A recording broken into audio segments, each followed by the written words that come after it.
Our first guest has been an actor for nearly 50 years. Born in Plymouth, Devon, England, Donald Moffat has specialized in portraying distinctly American male archetypes. Studying acting at London's Royal Academy of Dramatic Art, he made his stage debut at the legendary Old Vic Theatre in Shakespeare's Macbeth at the age of 24. In 1967, he received double Best Actor Tony Award nominations in revivals of Pirandello's Right You Are If You Think You Are and Ibsen's The Wild Duck. Along with his numerous stage performances, which include his Obie-winning performance in Painting Churches, he has over 100 TV and movie credits. His TV work includes appearances on such shows as The Defenders, The $6 Million Man, Logan's Run, Dallas, The West Wing, Law and Order, Trial by Jury, and TV movies like The Devil and Miss Sarah, The Call of the Wild, Waiting for Godot, Teamster Boss, and 61.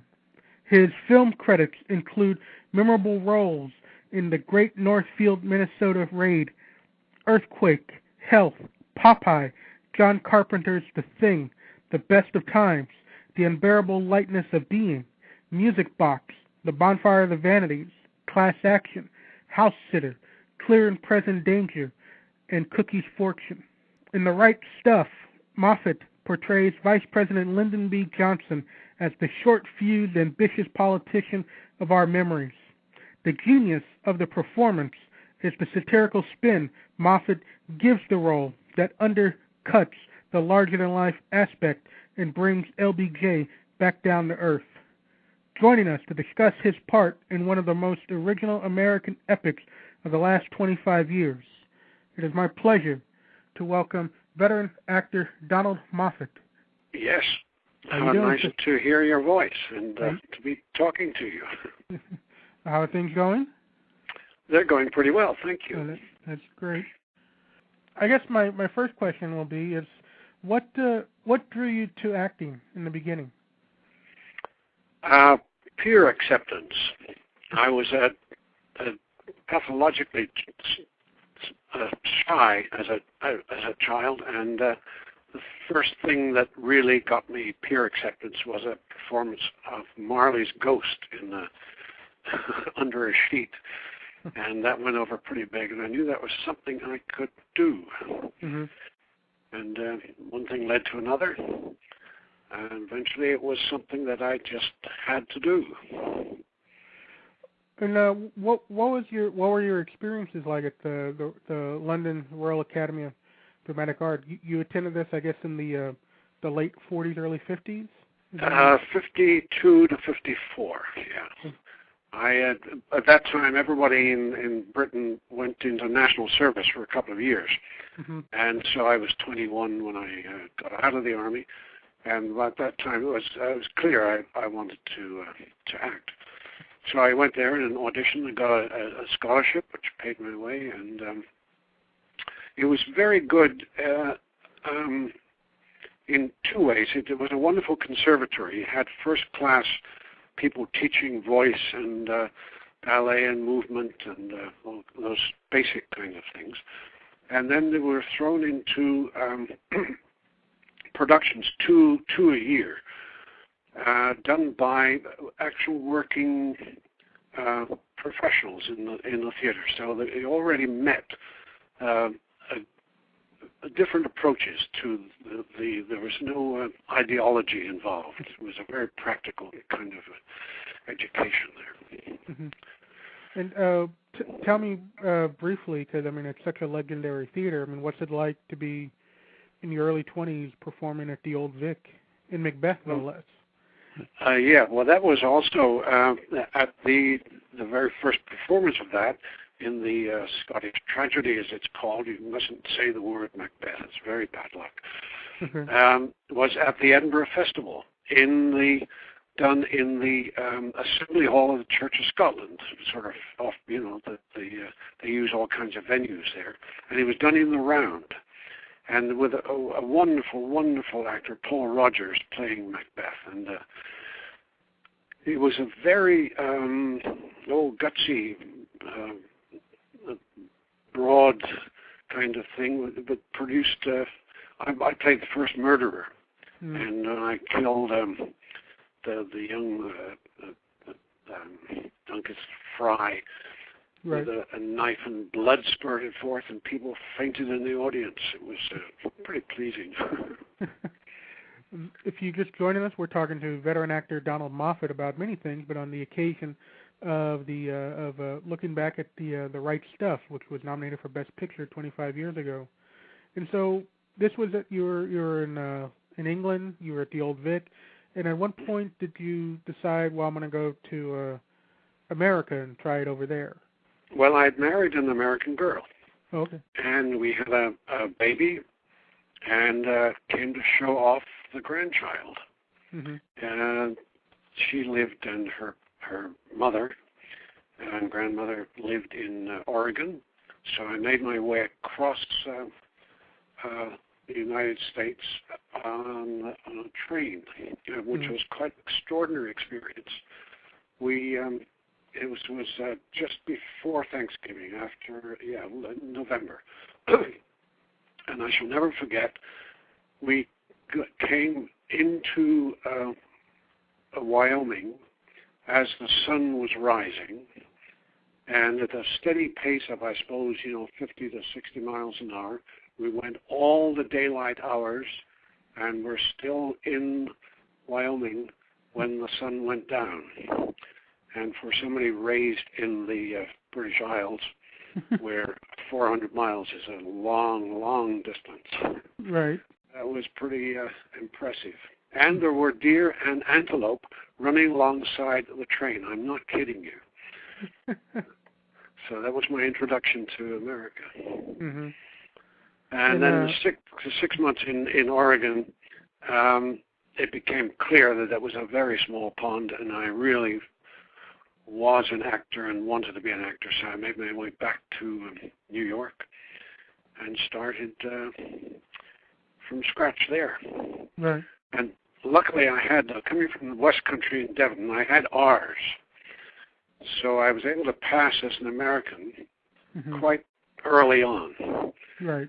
And go ahead. Sorry. No, that's great. And so then at some point, you had a big year. You were in 2 revivals and 2 nominations.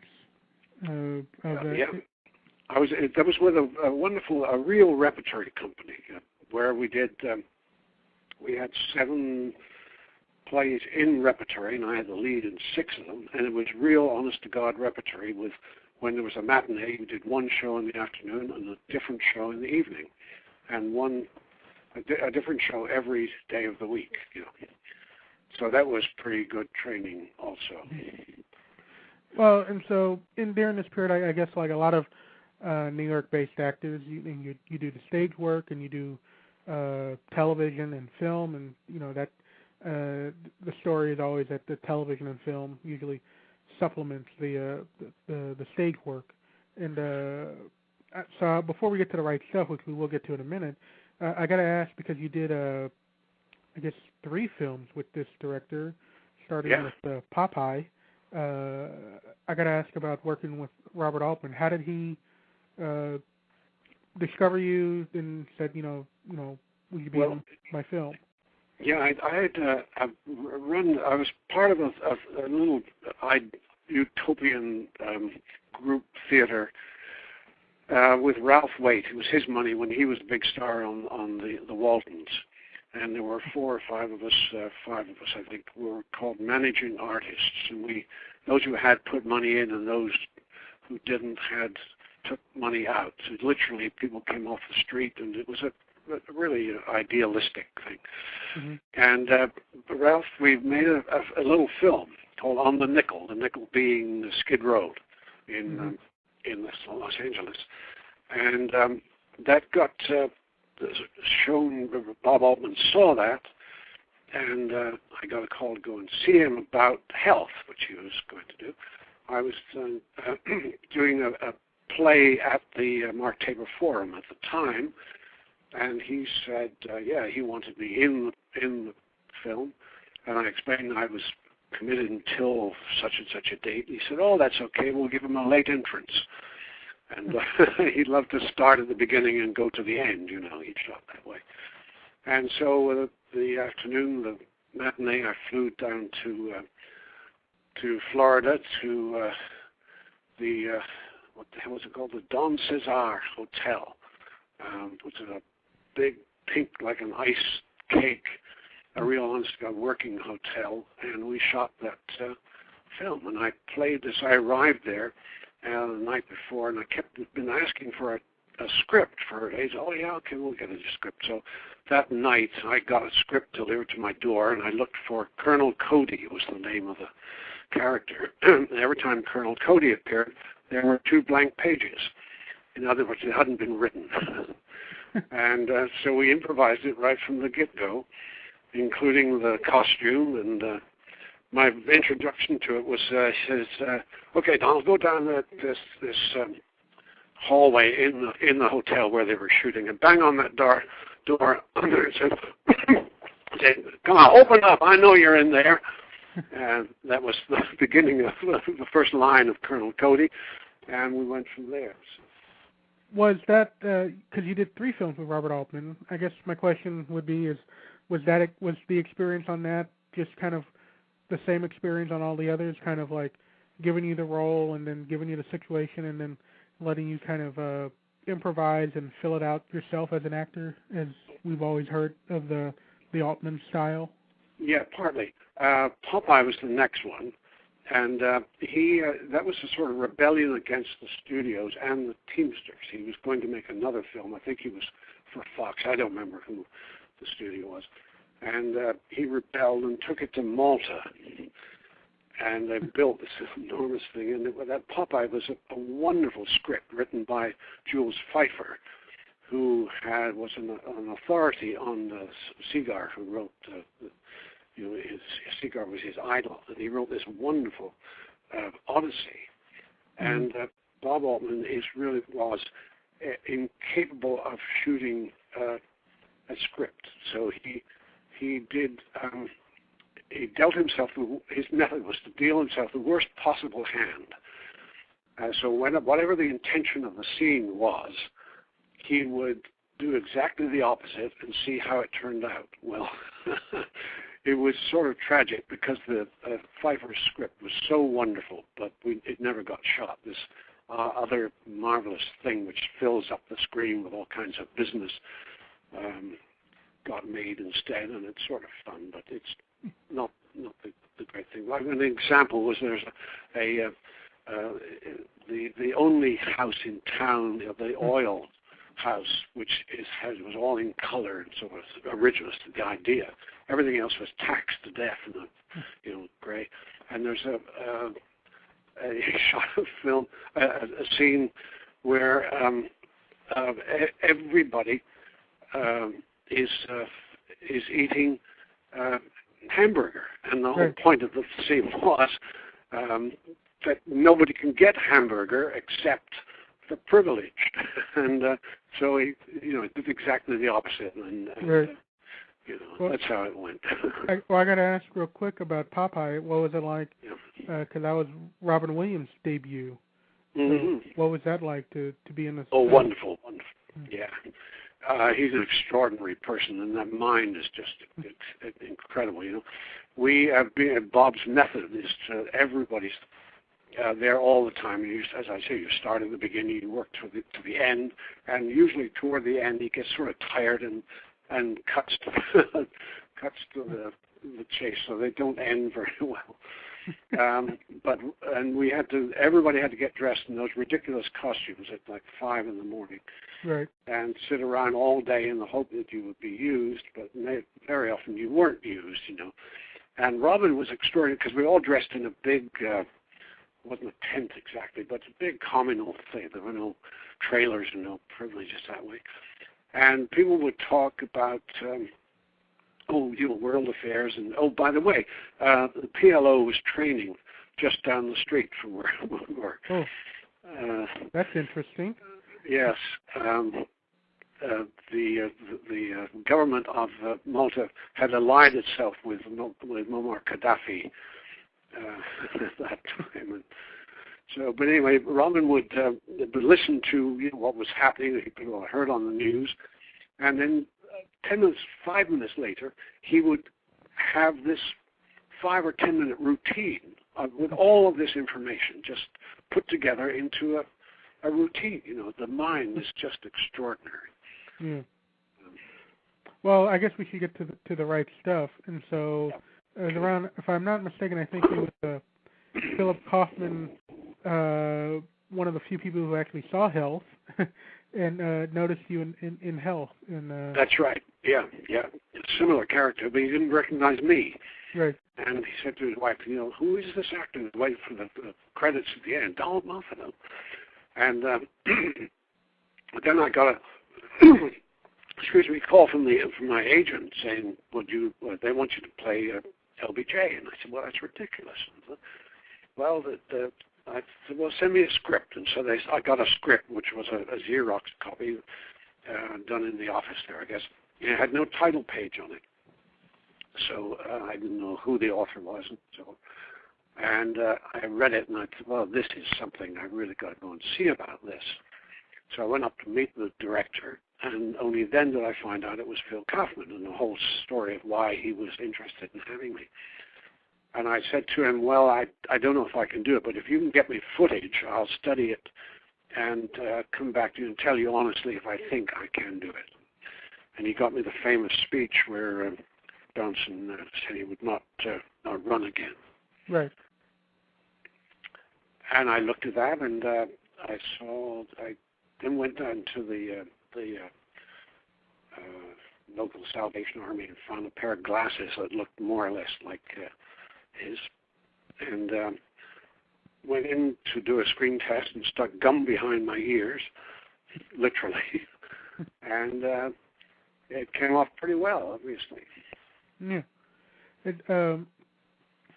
So I'm curious, was the satire of the character of LBJ, was that in the script, or was that something that evolved while doing the scenes? But no, it's in the script. It's in Tom Wolfe. There's a story, I don't know if you know about Phil's story, that he was offered this. They sent him he got signed to do the film, and then they sent him the script, and which was written originally by one of the big name Hollywood writers, and they left out Chuck Yeager. Oh. It was then Phil went back to them, said, I can't shoot this. He said, you've taken, that is the right stuff. He is the right stuff. And so they gave him like a week and said, okay, and he wrote this script himself in something like a week. Mm-hmm. And it's an extraordinary piece of work. Yes. Well, and I guess you have two types of scenes. One, I guess, is the scenes in the conference room where you're getting all this information, and then your other big scene is trying to get into Annie Glenn's house. Yes. And you keep getting denied. But all through these scenes is just a ratcheting up of frustration. LBJ, I guess, was famous for having kind of a short fuse, and so you really kind of embody that. And so I'm wondering, maintaining that over and over again, is that I'm assuming that can be kind of draining, take after take. Well, not really, no. It's because it's that's what it was about. And Phil, I must say, is a wonderful director. Mm-hmm. He didn't. All really good directors don't tell you what to do. They tell you what not to do when it isn't working. They say that doesn't work. Try something else, And there's just that the Annie Glenn scene. I have to tell you, I'm responsible for the best shot in the whole thing. We were fighting. Caleb Deschanel, a wonderful, wonderful cinematographer. We were fighting the light changes that day, as you always do in California, and we ran out of time before we got to the very end of the thing. Got all the dialogue and that sort of stuff, But they were packing up, and I went to Phil, and I said, Phil, you've got to have a shot of the car. And they took the camera literally off the truck. He persuaded the Teamsters and the cinematographer to put the camera on sticks, and with two Teamsters and an apple box and a 2x4 behind the limousine, they pumped it up and down with to make it bounce, which cut together with them. That was my idea. I take credit for that one. If you're just joining us, we're talking to veteran character actor Donald Moffat. We're talking about a lot of things, but also about his ideas in regards to The Right Stuff, which we are highlighting, which was one of the 5 Best Picture nominated films from 25 years ago. So, when you saw the final product, when did you see it? Was there a cast and crew screening, or did you see it at a premiere? And what did you think of it? Well, I thought it was magnificent when I did see it, and I have to tell you, I had the world's best exit. I had committed. Normally, when you finish in a movie, you know the AD says, "Oh, Donald Moffat's finished in the picture," and the crew goes on, pat, pat, pat, pat, pat, and that's about it. My finish, well, I was going to go with my wife. In fact, she went ahead for a vacation in Europe. We were all booked and everything, and went over a day.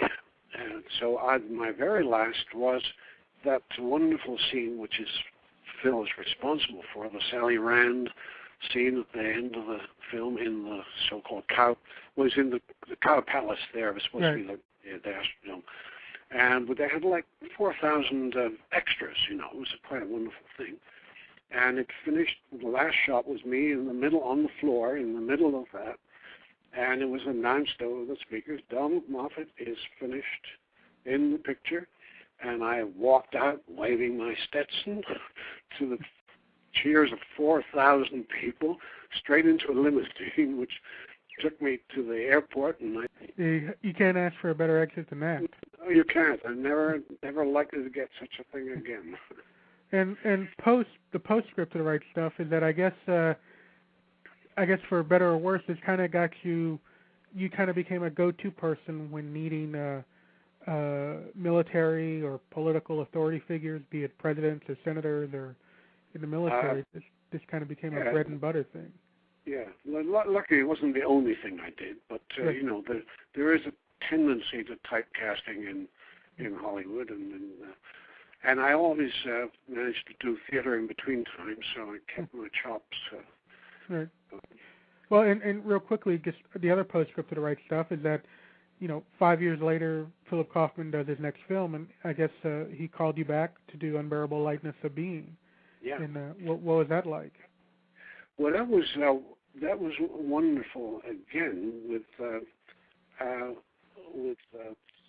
marvelous actor, help me, the lead, Daniel Day-Lewis. Yes. Who was enormously helpful. Phil wanted that done with accents, and that Czech accent is almost impossible to do.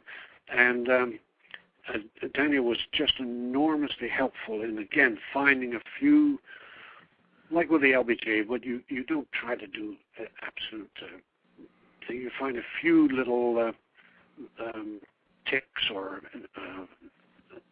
little things that make the thing come alive, And Daniel was able to do that with the speech, and it was quite a wonderful experience. That, and I said, hey, that Juliette Binoche, that was her first part in English, and she did that more or less phonetically. She spoke English pretty, somewhat, but not that well, not like she does now. And Phil had started with somebody else and shot like 3 or 4 days and realized that she wasn't working, and he had seen her, and so he let the other girl go, and that was the beginning of her English career. Well, that's a remarkable film. Well, Mr. Moffat, I want to thank you for taking this time out to talk about, obviously The Right Stuff, but talk about a lot of things. You're one of a terrific entertainer, so please come back whenever you feel like talking some more. Well, bless your heart for asking me, and I'm giving my my love to Veronica. I will do that. I will do that. And tell her that Daniel sends his love. Okay. She'll know.